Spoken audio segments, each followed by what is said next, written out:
जय हो कृष्ण भगवान की। शांताकारं भुजगशयनं पद्मनाभं सुरेशं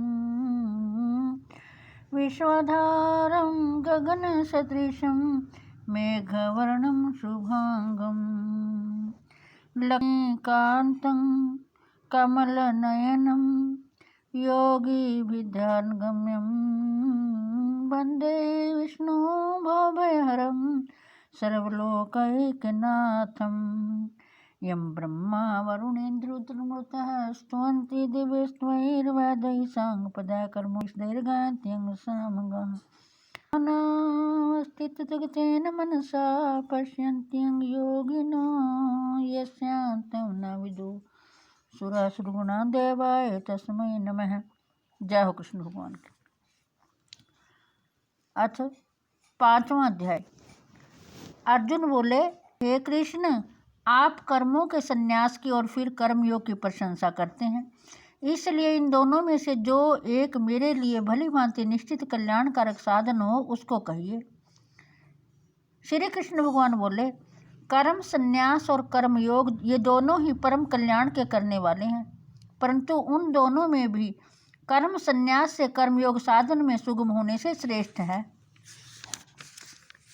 हे अर्जुन, जो पुरुष ना किसी से द्वेष करता है और ना किसी की आकांक्षा करता है, वह कर्मयोगी सदा सन्यासी ही समझने योग्य है, क्योंकि राग द्वेष आदि द्वंद्वों से रहित पुरुष सुखपूर्वक संसार बंधन से मुक्त हो जाता है।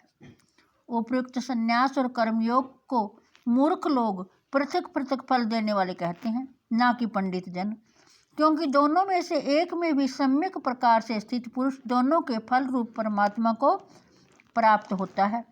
ज्ञान योगियों द्वारा जो परम धाम प्राप्त किया जाता है, कर्म योगियों द्वारा भी वही प्राप्त किया जाता है।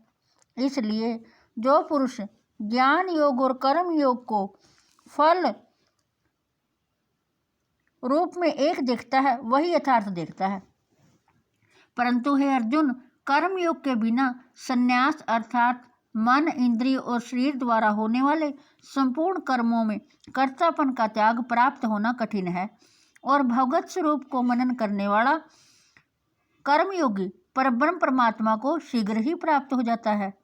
जिसका मन अपने वश में है, जो जितेंद्रिय है एवं विशुद्ध अंतःकरण वाला है, और संपूर्ण प्राणियों को आत्मरूप परमात्मा ही जिसका आत्मा है, ऐसा कर्मयोगी कर्म करता हुआ भी लिप्त नहीं होता।